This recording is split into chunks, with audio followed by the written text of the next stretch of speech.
Halo, Assalamualaikum warahmatullahi wabarakatuh. Selamat malam semuanya. Salam sejahtera untuk kita semua. Salam dunia satu keluarga. Hari ini kita jumpa lagi ya dalam pertemuan kita yang ketiga ya. Kalau untuk pertemuan itu udah pertemuan yang ketiga, tetapi masih hitungannya pertemuan yang kedua. Berarti tepatnya 241 gitu. Nah, malam ini kita masih bahas teori yang sama, yaitu tentang desain perangkat lunak fundamental. Jadi di awal ini saya akan jelaskan dulu dengan kalian. Mungkin minggu lalu saya lupa menjelaskan bahwasanya untuk mata kuliah ini kita pure teori, jadi nanti akan ada tugas-tugas yang dilakukan secara berkelompok ataupun individual. Oke. Nah, jadi dari sini akan saya lanjut ya ke materi yang telah kita bahas sebelumnya, yaitu tentang konsep desain.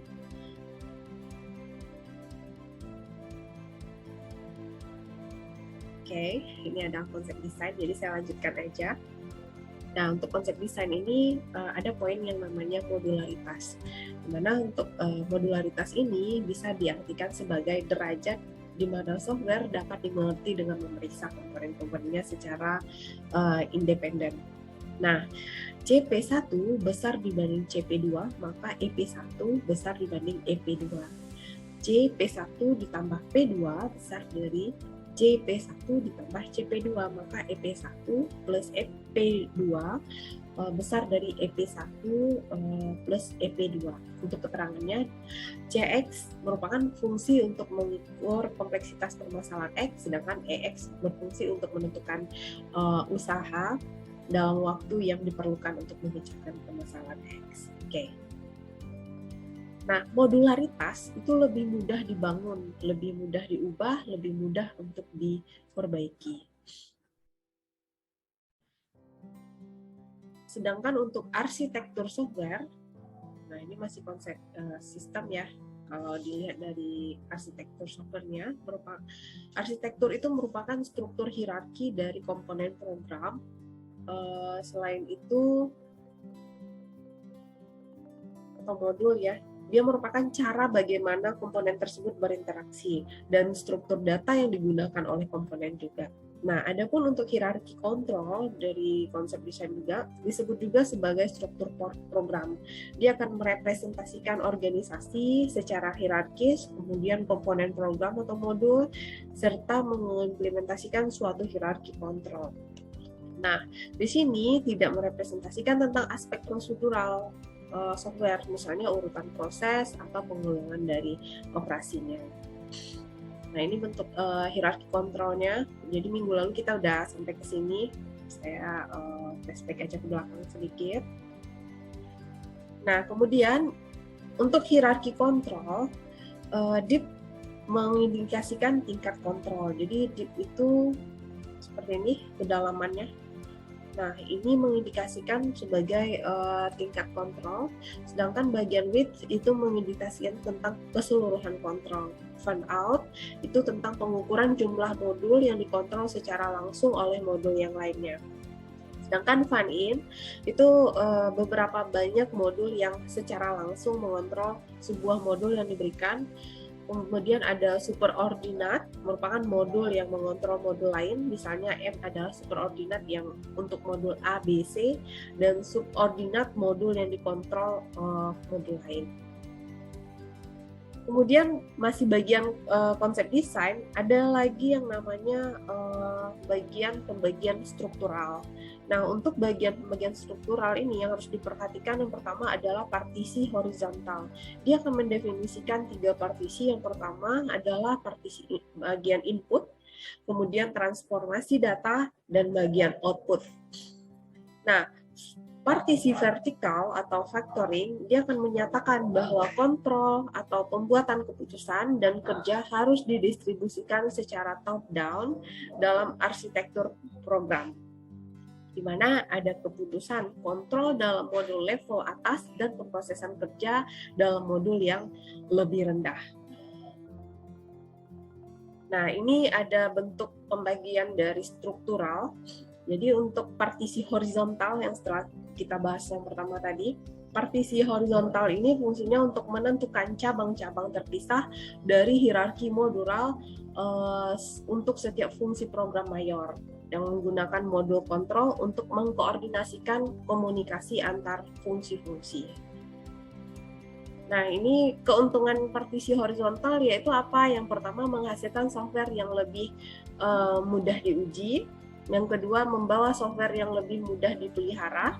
Yang ketiga, menghasilkan penyebaran efek samping yang lebih sedikit. Dan yang keempat, menghasilkan software yang lebih mudah diperluas. Oke, kerugian dari partisi horizontal ini. Jadi selain ada keuntungan, tentunya ada kerugian ya, nggak ada yang sempurna di atas dunia ini. Jadi untuk kerugian partisi horizontal ini, yang pertama adalah partisi horizontal ini dia akan menyebabkan lebih banyak data yang dilewatkan melalui interface, modul, dan dapat merumitkan keseluruhan kontrol dari aliran program. Itu bila pemrosesan membutuhkan pergerakan yang cepat ya dari suatu fungsi ke fungsi yang lainnya. Selanjutnya untuk pembagian struktural. Nah, pembagian struktural kita bahas dulu untuk bagian partisi vertikal. Nah, untuk bagian partisi vertikal itu dimulai dari desain, di mana sedemikian sehingga pembuatan keputusan dan kerja dibuat bertingkat-tingkat. Contohnya ada gambar di bawah ini. Modul pembuatan keputusan sebaiknya terletak pada puncak arsitektur. Nah, ini ada keuntungan dari partisi vertikal ini. Yang pertama, dari segi sifat, itu mempunyai perubahan pada modul kontrol, memiliki probabilitas penyebaran efek samping yang lebih tinggi ke modul yang menjadi subordinatnya, di mana secara umum perubahan program berada di seputar perubahan input, komputasi, dan output. Struktur kontrol keseluruhan program di mana perilaku dasar sangat kecil probabilitas untuk berubah, sehingga dia akan kurang rentan terhadap efek samping pada saat perubahan dibuat, sehingga menjadi lebih dapat dipelihara. Gitu. Oke, saya lanjutkan. Kemudian untuk konsep desain selanjutnya adalah struktur data. Dari struktur datanya ya, nanti akan dilihat nih bagaimana bentuk representasi dari hubungan logis antara elemen-elemen data secara individual. Terus untuk software prosedurnya, dilihat lagi yaitu spesifikasi proses yang seksama atau event sequence, titik-titik keputusan, operasi pengulangan, dan struktur data. Fungsinya apa? Penyembunyian informasi, yaitu informasi atau data dan prosedur yang terkandung dalam modul itu tidak dapat diakses oleh modul lain yang tidak mempunyai kebutuhan terhadap informasi tersebut. Okay. Nih, bentuk dokumentasi desain. Nah, jadi kalau kita mendokumentasikan bentuk desain, yang pertama kita harus analisa dulu ya, lingkup sistem kita itu apa. Kita lihat apa yang akan dibuat, kemudian latar belakangnya, kita harus mampu jelaskan di dalam lingkup sistem ini. Kemudian yang kedua adalah desain data. Bagian desain data ini baru kita masuk ke yang bagian tadi tuh yang saya ceritakan tadi. Mulai dari strukturnya apa, kemudian penggunaan data yang bagaimana. Nah, ini akan dilihat di bagian desain data. Sampai nanti ada desain arsitektur, ada desain antarmuka, desain prosedural, catatan khusus, dan yang terakhir adalah appendix. Oke. Ini untuk dokumentasi desain.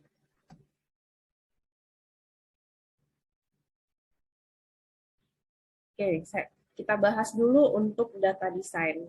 Jadi data desain ini fungsinya adalah untuk mengubah objek data yang didefinisikan pada model analisis menjadi struktur data yang ada dalam perangkat lunak. Jadi atribut yang dimiliki objek data, ada hubungan di antara objek data dan penggunaannya dalam program, semuanya mempengaruhi pemilihan struktur data. Nih ada architectural design, yaitu menggunakan karakteristik aliran informasi dalam model analisis untuk menghasilkan struktur program. Nah, sebuah data flow diagram, dia akan dipetakan menjadi struktur program nih biasanya. Dia menggunakan dua pendekatan. Yang pertama ada transform mapping dan transaction mapping. Apa sih itu transform mapping dan transaction mapping? Tengok ya. Nah, untuk transform mapping biasanya akan diterapkan untuk sebuah aliran data yang menunjukkan batas yang jelas antara data yang masuk dan data yang keluar.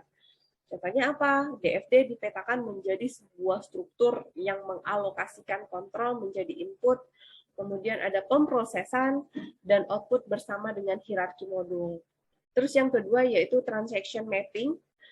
Dia akan ditetapkan atau diterapkan jika sebuah item informasi menyebabkan percabangan yang disebut transaksi, yang memicu aliran data lain sepanjang salah satu dari beberapa jalur. Kemudian yang terakhir yaitu DFD, kalau di bagian transaction mapping, itu akan dipetakan menjadi sebuah struktur ya yang mengalokasikan nantinya kontrol ini menjadi sebuah substruktur yang mendapatkan dan mengevaluasi sebuah transaksi begitu. Ini bentuk ininya karakteristik dari aliran, ada transform flow, mungkin agak membingungkan ya bagi kalian. Kita lanjut aja dulu. Oke, mungkin itu dulu ya, sekian dari saya untuk hari ini. Lebih dan kurangnya